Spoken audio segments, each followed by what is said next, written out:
Well, let's kind of talk about just how polarized folks are, because, Rasmussen has produced some frankly really astonishing poll numbers about just how polarized Americans are about vaccines. So 48% of Democrats say that the government should fine or imprison Americans who publicly question the COVID vaccine's efficacy. More than a quarter of Democrats say parents should lose custody of their children if they refuse the COVID vaccine. Cary, I was astonished by that, but Cary, what do you make of this divide? Are we really all that different? I don't know. I just think people are running scared. I'm a Democrat all my life.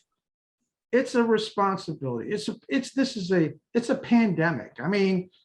People need to, politics needs to get out of the process. I don't care if you're a Republican.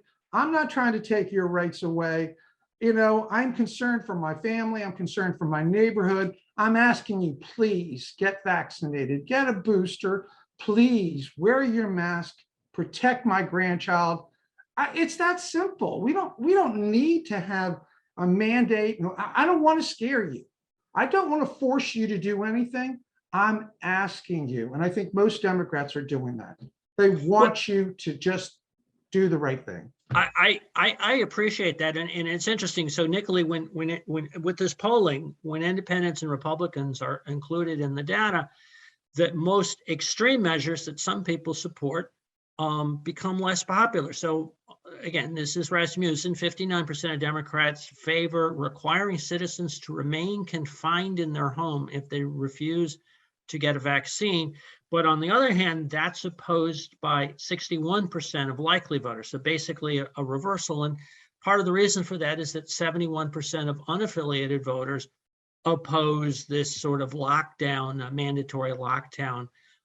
So what do you make of the support that this polling shows for some of the more extreme measures? I'm terrified by it as an American. And I couldn't agree with Cary more that politics should stay out of this process. But also in this poll, there was a figure about wanting to put people in internment camps. No. Democrats wanting to put people in camps that are not vaccinated.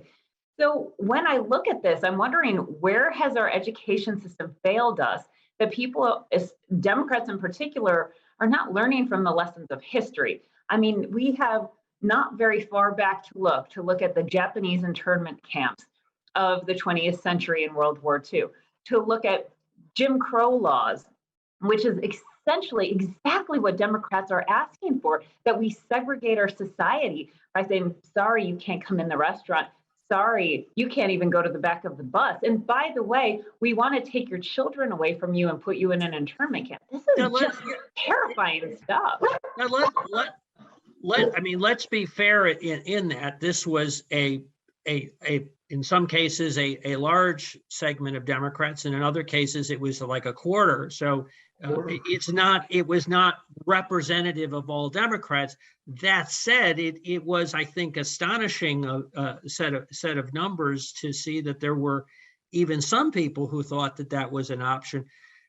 One of the things I thought about, Cary, is that we're having such an employment shortage. So if you set up camps like this, because I saw the same numbers, obviously, that Nicolee saw, how would they staff it? Who would even handle it? What would you do with the kids that you separated with? It makes no sense. I'll let you have a comment on that, Cary. I think it's all fear-mongering, to be honest with you. Democrats are reasonable people. Everyone that I've known, I've been involved going back to Ida Mae Garrett, was one of my first mentors. The bottom line is, yeah, you're going to get a few people that are scared and they're going to take the extreme measures. The majority of Democrats, all they want people to do, and I'm saying the large majority, all we want you to do is to show some respect for yourself, for me. Let's get past this virus. Let's do what it takes, and party. I give up here. I'm not opposed to the Republican Party. I just think I want to work with you. I want our families to thrive, to succeed, to live. That's all.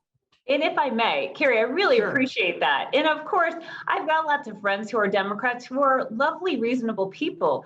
But the problem is the nature of the Democrat Party is just being linked very far to the left because they're not making those numbers up. Wait a second, certainly, I mean, my gosh, I have people in my own family that think vaccine passports are a great idea. It's hard for me to even be able to have a conversation with someone like that because that is not freedom. We are not a free America if we are requiring papers of people to leave their house. Like, is that not exactly what happened with the National Socialist Workers' Party in Germany in the 20th century that led to the extermination of 12 million people? Like, we have to learn lessons from history. And thank you for being a Democrat who's calling out people in your party who are acting really radical and extreme. Thank you. Well, I wonder if some of this is really not so much as also the media, particularly the sort of clickbait media that has engaged in sort of, for lack of a better word, panic porn to hype COVID, and has kind of encouraged some of the most extreme views on that. And they're frankly people who are perhaps more sensitive to that particular kind of message. When we come back from a short break, we'll talk about the governor's race.